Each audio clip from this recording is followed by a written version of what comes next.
All right, let's go, because you know what I came in to do. I don't get paid for overtime. I'm here to fight. Some of you not gonna like me. People getting all sentimental about 37 years in the game. Well, the irony. The first Showtime event was who? Marvin Hagler, undisputed middleweight champion, against the leading #1 contender, John the Beast Mugabe. Middleweight title, yeah? Apparently their last show is going to feature who? Eris Landry Lara and Danny Garcia fighting for the middleweight title at a catch weight of 155. Garcia coming off a 17-month layoff. Lara, a 19-month layoff. Lara's 40 years of age. Somehow he won some title of someone named La Mama. Keith Thurman, 22-month layoff. He's on the undercard against Elemantos Stanionis for some interim belt. He's had a 20-month layoff. The 4 main fights, consisting of inactive fighters who haven't been in the ring for over a year and a half. Typical PBC. I hear Floyd's fighting Mikey Garcia on some exhibition on the card. $85. $85. Yo, PBC are trash. They took Showtime and destroyed what they built over that 37 years, and both of them are where they deserve to be. A fair sentence. Objection, Do you think Your they deserve to die, Mr. Henry? Answer the question. Carly, don't answer that question. Yes, they deserve to die, and I hope they burn. I think it's just a changing of the platforms, isn't it? I mean, it's old. The old school is out, and I mean, the old must always make way for the new. Yeah. And now we've got this sort of globalization thing with the zone. Streaming is the way to go. You can't hang on to the past. I mean, from the way Beats is talking, I think I'm probably roughly your age, because you're talking about fighters that I grew up watching. And it's nice to look back, and there were lots of great fighters, but it's a different game now. It's a different format. It's a different presentation, social media, the internet and everything. Picking up on what Beats was saying about PBC, the thing that pissed me off the most about them in all their time isn't just the inactivity, although that's bad enough. It's when Crawford was WBO champ and was vying for the undisputed title, they tried to freeze him out, not just by refusing to fight him, but refusing to acknowledge the WBO. They were almost saying, well, he isn't even a champion. That's true. I hated that, because who the fuck are they to say, well, the WBO is more worthy than any of the others? What's up, guys? Hey. What's up, Bruce? Nobody more nostalgic than I am, brother. And Beats, when you were rapping off those names, man, I was seeing entrance to the pearly gates, the faces I want to see, bro. And today, incidentally, is Thomas Hearn's 65th birthday. You mentioned Thomas Hearns a little bit. Yeah, it is. Yeah. But bro, I remember when boxing was knocked off network TV back in the late 70s. And everybody thought, oh, that's going to kill boxing. No more Wide World of Sports. No more CBS Sports Spectacular. What that did was that created a vacuum. ESPN took boxing. USA took boxing. We had Friday night fights. The Felt Forum was showing fights. Believe me, this is not going to hurt boxing. This is only going to create more opportunities. So people that are crying about it, I mean, this kind of reminds me of when the inmates took over the asylum. Maybe now things will get moved back to normal again, because paying these crazy fees for boxing, all that does is that hurts the undercard fights, that hurts the sponsorships. I mean, it's got out of hand, and you got fighters that aren't worth half of what they're getting, refusing to fight for less than these $7 million figures, and it's insane. I think boxing is going to come back to earth. I think getting out of Showtime was maybe the best move. What was Steven Espinoza, who works for Showtime, what was he doing going back and forth with Eddie Hearn over contracts between Wilder and AJ? You work for Showtime, not for Deontay Wilder. That's Shelley Finkel's job, or Lou DiBella's job, to go back and forth with Eddie. Unprofessional. They didn't used to do that at Showtime until the PBC got there. Apparently Al Heyman doesn't want to go to DAZN, and he shouldn't want to go to DAZN. Remember Deontay Wilder's irrational outburst about DAZN is trash? If you're mad at Eddie Hearn, stay mad at Eddie Hearn. And he said that in 2018. In 2019, Eddie Hearn stepped aside. Lou DiBella and I believe Wilder spoke to John Skipper and DAZN about making this undisputed fight. He was offered $120 million for 3 fights or so. They were going to let him fight Dominic Brazil, his mandatory, and then they were going to go into the AJ fights.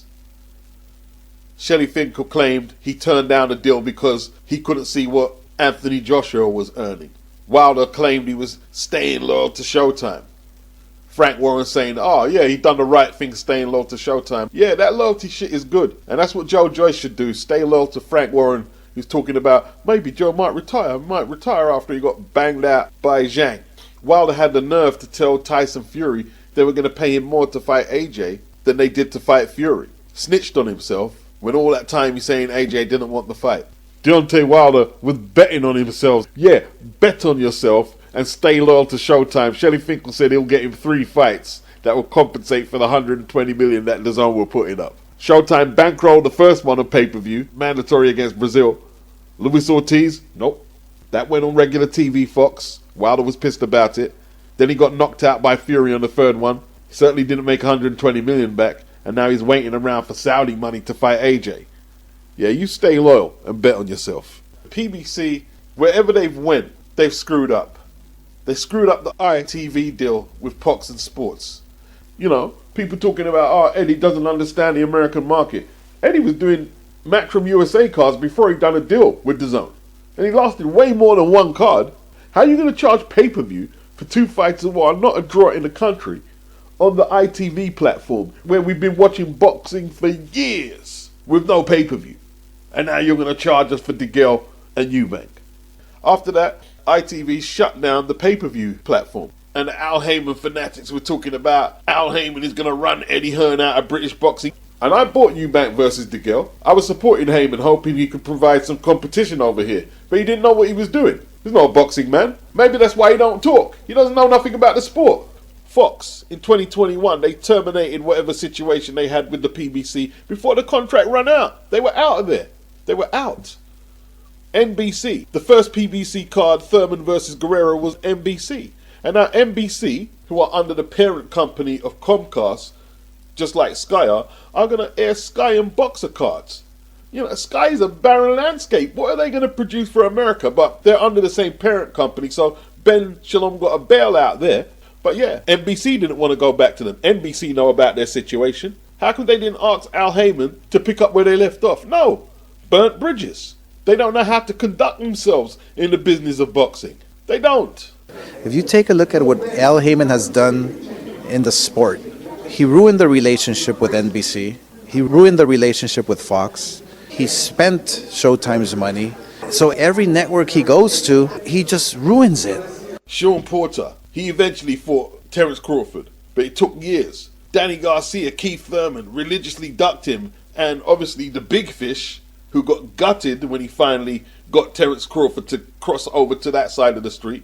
Errol Spence, he got exposed. Their fan base want to talk about British fighters being Euro bums like Callum Smith and John Ryder. But when the likes of Caleb Plant and Jamel Charlo fought Canelo, how well did they do? They didn't do no better than John Ryder or Callum Smith. It's a joke. Overhyped, overpaid, and right now, Showtime, Stephen Espinoza, and Al Heyman are where they are supposed to be, out the game. Yeah, Al Heyman should be embarrassed to go over to DAZN. Leonard Ellerby calling it the dead zone. Fighting on the dead zone is like fighting off TV. Nobody's watching. Don't want to gloat, but a few years ago, we recognised that the future of live sport was streaming. People poked fun over the last couple of years about fighting on an app, and they'd never let their fighter fight on an app. Well, guess what? Now they're trying to get on the app. I don't want to see Leonard Ellerby at DAZN. I don't want to see him there. Boxing News 24, they were talking about toss Eddie Hearn out and replace him with Al Heyman. Now their situation's screwed up at Paramount. DAZN is an English-based company, and the app is a global app. It's a global app. You know, you've put Al Heyman in there. He ain't going to look out for the interests of world boxing. He ain't going to be concentrating on the Estradas, the Roman Gonzaleses, the Rung Versailles, the Bam Rodriguezes. These are fighters that we've been watching and enjoying their fights recently at the lower weights. And if you're a female boxer, you better be flipping scared that Al Heyman goes across there and they get Eddie Hearn out of there. Just because your fan base are only concerned about Errol Spence and Deontay Wilder and Jamal Charlo, that don't mean the rest of the world think like that. I don't want Leonard to be over there parading tank with baby belts when there's undisputed champions in the weight classes that he hasn't fought, like Devin Haney at 135, like Josh Taylor at 140. No, I'm not paying in for it, bruh. It's of no interest to me. American boxing used to be dope, but this generation here, now you can keep it. Michael Benson, sources. Teofimo Lopez. The reason why the Gervonta Davis fight won't happen is obviously they have a plan of what they're going to do with Tank. It works. Good system. He doesn't have to go above the B level. He stays right there at ProBox TV. It was Al Heyman who advised the likes of Santa Cruz, Frampton, and Abner Mares to religiously duck Rigondeaux. And then when Rigondeaux had no worth left because they ducked him stupid, Al Heyman signed him up. What for, exactly? To run around the ring from Casemiro when he was washed up? Nah. Look at Jamal Charlo. WBA still holding him there as champion. He didn't fight no Triple G. He didn't fight no Gary Jacobs. He didn't test himself or nothing. Turned down an offer to fight Canelo. Even his brother said he shouldn't have turned it down. Won't fight his mandatory Carlos Adames. Frank Martin, just the other day, had an opportunity to fight for a vacant title against Shakur Stevenson. What about their non-participation in the WBSS tournaments, Dem and Top Rank? That tournament needed American broadcasters, and neither Top Rank or PBC gave it any air. I ain't got no respect. Okay, come on. So basically, Eddie Hearn's words were damaging what he said about Joshua BUATSI and Dan AZEEZ. He said it is unusual for fighters to pull out on the week of the fight because they're just tapering down. The normal practice is not to be going hard in sparring or working out so close to the fight. So what he said. Simon Jordan, he goes up to Dan and says, "Do you hear what Eddie Hearn said?" And Dan said, that's not good. They're accusing me of being dishonest. And Spencer Oliver, who works for TalkSport, said the same thing. It's unusual to see fighters get injured on the week of a fight. Johnny Nelson said the same thing. And they're both Sky pundits. But, I guess, because Eddie put the Nostradamus thing on the fight from a few weeks back saying the fight wasn't going to happen and it didn't happen, they're taking it to heart. So they're giving it a ballpark of 10,000 tickets were sold. That's what Spencer Oliver said. He said over 10,000 was sold, but from what I heard, they reduced the capacity of the O2 to 10,000. So how can it be over 10? Now, the conspiracy theorists, as they're calling them, are saying it didn't sell over 4,000. And that's potentially the reason Dan AZEEZ got injured. All right, so let's say 10,000 tickets were sold. And they have to give back refunds. So they're relegating the event to the York Hall now. I've never heard that, an event getting relegated to another arena because of a cancellation. I've never heard that. Now, they were saying that Ben didn't want to give the refunds. He was saying, nah, hold out because we're going to reschedule it. But eventually, it looks like the punters were about to kick in the door, waving the 4-4. All you heard was, "Give me back my refund." Yes, y'all. Yeah. Shit rapping as well. But here's what I don't get. BUATSI wasn't injured. They could have got some pasty for him to punch up for a couple of rounds. They could have found somebody. And if he's the headline act, and let's say, okay, 5,000 BUATSI fans bought tickets. Let's say 5,000 BUATSI fans bought tickets. He's worked a whole training camp. Surely he would want to punch someone up after working a whole training camp.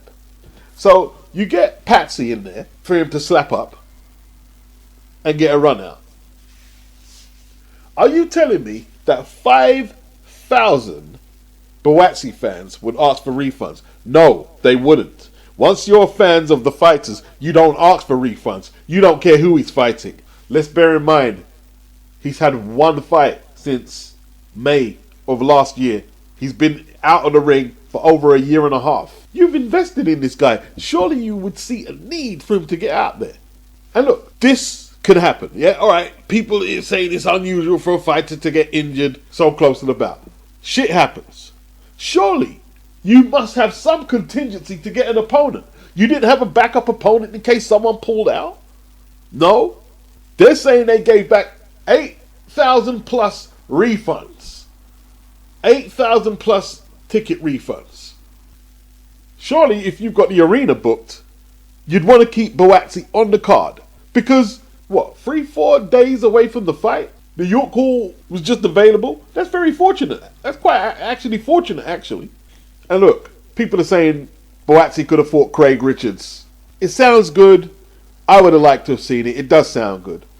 But Ben Shalom would be irresponsible to put Joshua BUATSI in with Craig Richards 3-4 days notice after BUATSI has been training specifically for Dan AZEEZ. You see, it's alright for Craig. I know he's got a fight coming soon, but I don't think he's been focused in on fighting a particular fighter. So he could go in there and just focus on BUATSI. BUATSI has to refocus from Dan to Craig, and yes, he's fought him already, but still, the last 7 or 8 weeks, his muscle memory has been focusing on Dan AZEEZ, so I wouldn't expect Ben Shalom to make that fight. But regardless, he needs a workout. He should have been fighting.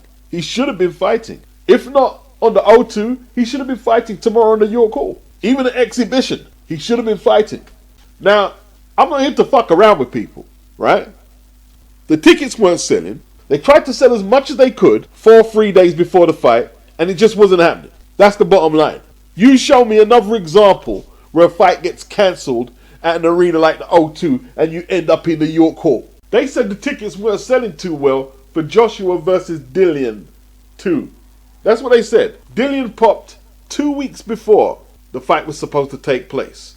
Robert Helenius, he took the fight at less than a week's notice, but the O2 arena was still full. They didn't say, oh, we got to go to the copper box because we got to give back 14,000 refunds. That didn't happen. Mainly because they came to see Anthony Joshua. If they're saying they have to give back all them refunds, if they had kept Joshua BUATSI on the bill because he's the headliner, he's the main attraction, isn't he? The Olympic silver medalist, the next face of Sky Boxing. If they had kept him in there and they sold that many tickets, let's say, like I said, if BUATSI had sold 5,000 tickets himself, they wouldn't have had to go to the York Hall.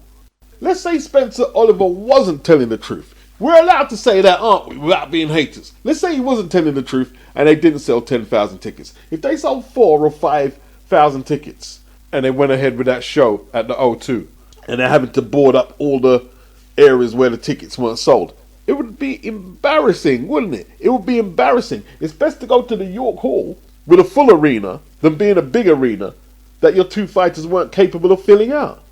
Before Dan pulled out, on my hangout alone, 2 sources told me that the Sky/Boxer newsletter that is delivered by email to those who sign up were offering half-price tickets. And my other source said there was a demographic of people, I can't say where because I'm not giving them my source like that. I'm not going to do that. But this is before Dan got popped, who were offered half-price tickets. And we heard that they reduced the O2 arena to 10,000. We heard this before, and we heard the ticket sales were poor, not just from Eddie Hearn. This was a popular narrative that the tickets weren't going fast. So when you're saying, oh, people are making conspiracy theories, there is tangible, I won't say evidence because I'm not trying to put no one in jail or ban them to rights, but there was tangible, documented happenings to suggest that the tickets weren't selling. We didn't need Dan AZEEZ to pull out to know this.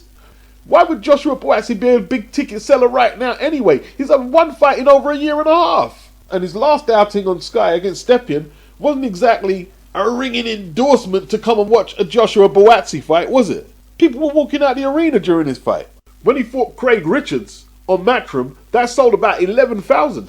That's a good bloody crowd. 11,000, but that was on the top promotion in the country. He was still at 258 management. And Craig Richards pulled his weight as well. A bloody good fight too. Let's keep it real. You know, BUATSI, look, you got a little gassed. Got a little gassed. Yeah, look, got the numbers I can do here.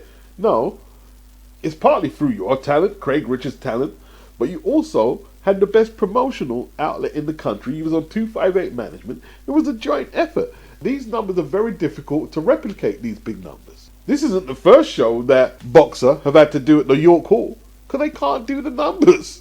It's not easy. Let's keep it real. The likes of BUATSI and Akoli are finding it very hard to stay relevant outside of the expertise of Matchroom. I mean, this is one of Sky's biggest fights. Where's Joshua BUATSI? Saying that he's disappointed for himself, the fans. Where is he? I haven't seen head or tail of him. Why is he keeping his head so low? You know, Ben Shalom, all he's had to say really, oh, Eddie Hearn's comments are damaging. You see, he's buddied up with Simon Jordan. And Simon Jordan, oh, you hear what Eddie Hearn said? Let's make it all about Eddie Hearn. That's what we should do. Let's make it all about Eddie Hearn. Dan AZEEZ, oh, I'm so wounded by Eddie Hearn's comments. There's some very unsavory elements in British boxing, and they're full of junk.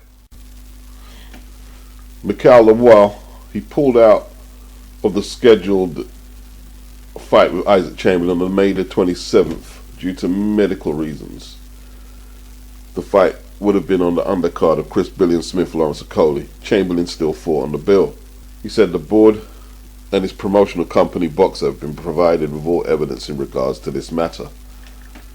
He said he's looking forward to getting a new date and defending his British title once he's fully passed the clear to do so. Isaac Chamberlain thought he bottled it. He replied to a post on Instagram that LAWAL made. What? I'm not even surprised, coward. But it looks like Mikel LAWAL has got himself together to defend his British title. I think he perhaps maybe needed time to mentally get his head right and get himself physically right. I believe that. But maybe he was injured. I believe it was a dental issue. And the two have had a bit of a psychological battle, which came to a conclusion at the weigh-in. Isaac was trying to be animated, while LAWAL just focused on the stare and not giving nothing away. Isaac tried to be animated in the press conference as well. LAWAL gave monosyllabic answers and didn't bother.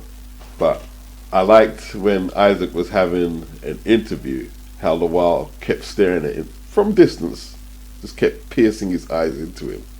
And it broke Isaac's concentration, you know what I mean? And Isaac said, "What are you trying to intimidate me for? You know that don't work." And I think LAWAL got the better of that. He got the better of that. For whatever it's worth, it's always interesting whether it has bearing on the fight or not. Who wins that? British Cruiserweight title on the line. Isaac is now 29 years of age. He's 15, 2-0 with 8 inside the distance. He's durable. He's been to 12 rounds with Chris Billiam-Smith and Lawrence Okoli, both losing fights. Suffered a broken eye socket against Chris Billiam-Smith in 2022. Hasn't really been tested since then.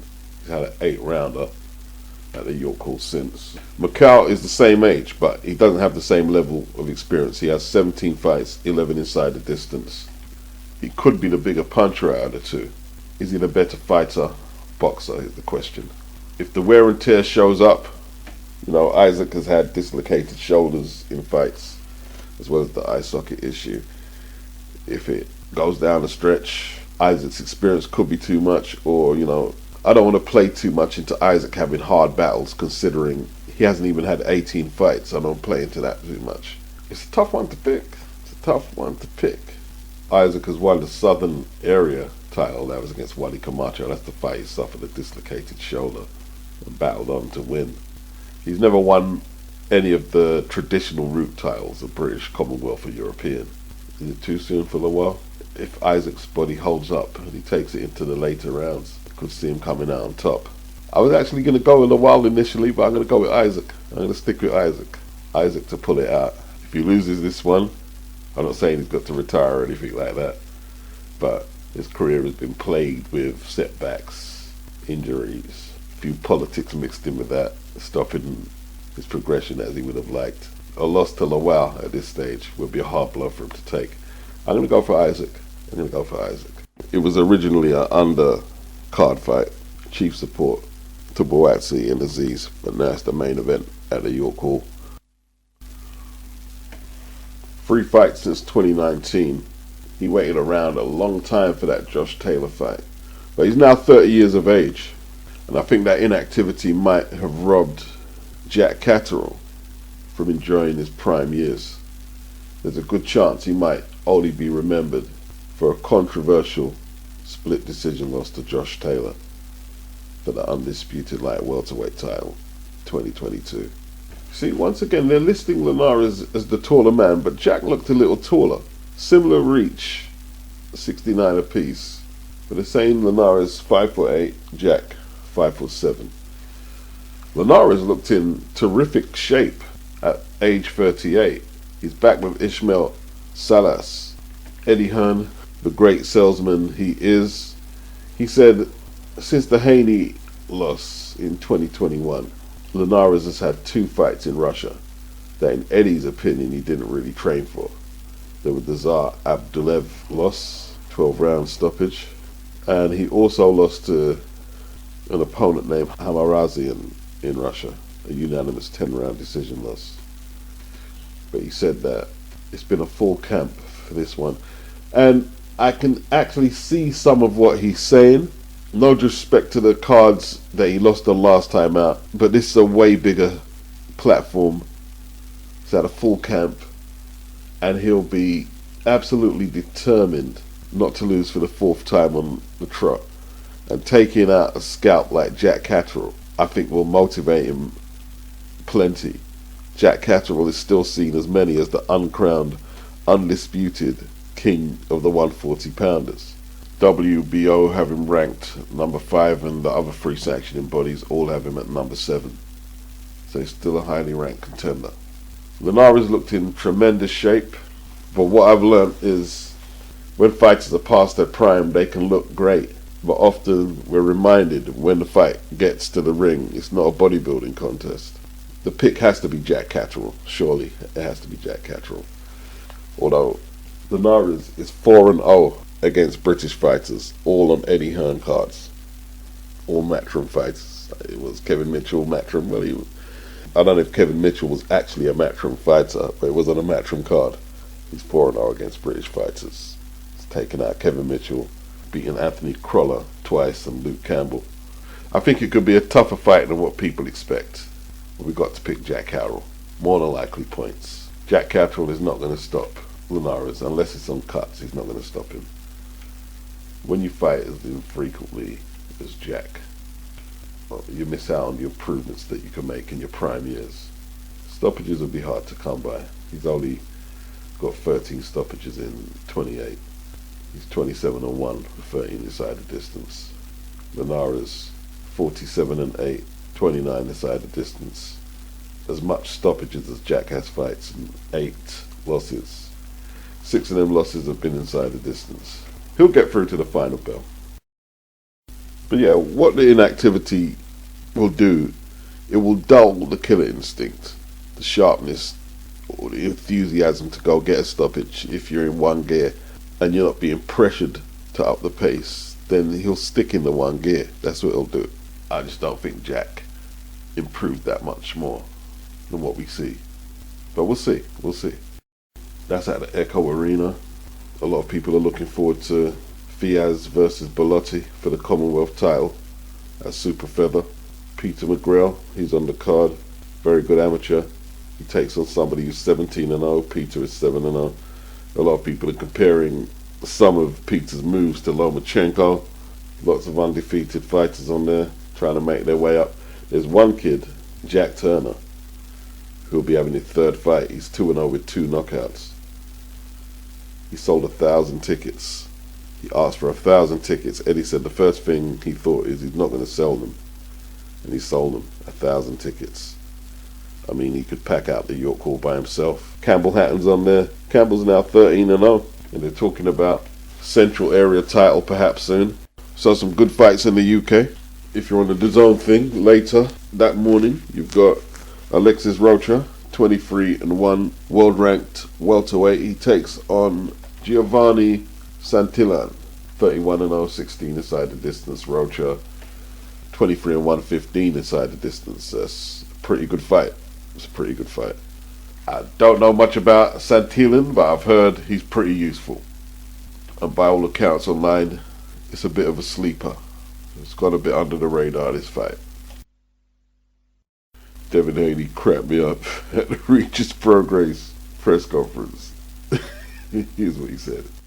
Evan, your prediction for the fight? It might be a bit of a silly question, really, but you've been a real character at this press conference. Take it away. He don't even know shit about boxing. He's a strength coach. I know you're going to get knocked the fuck out. Now, December 9th, you're going to come out and you're going to witness. Go tell him to do some push-ups and burpees and shit like that, brother. Regis PROGRAIS you don't know shit about boxing. Not only you won't even work the corner. and speed, precision, you're going to see all that, and you're going to see Devin Haney flat on his back. You don't even sound like you know about boxing. Flat on his back. It's that y'all do penitentiary workouts. I promise you.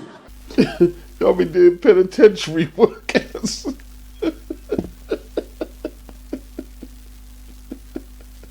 This shit funny, bro. Maybe a lot of people didn't find it funny. I was cracking up. When asked about Devin looking as big as he's looking, his dad Bill said he's putting on some bulk weight, lean muscle mass, and Devin is looking big. He looks a lot bigger than PROGRAIS, and I think PROGRAIS is probably a little taken back that Devin is that big. I'm not sure if he was expecting that. Hopefully he's not too big that he can't get down to 140. But Bill said, you know, he's eating more calories because he's previously had to restrict himself regimentally at 135. I'm not going to say he looked fat round the face, but his face looked full, his neck and everything. Hopefully he's not sacrificing his speed to bulk up or indulge himself with calories, because he's got a few more pounds to play with at 140.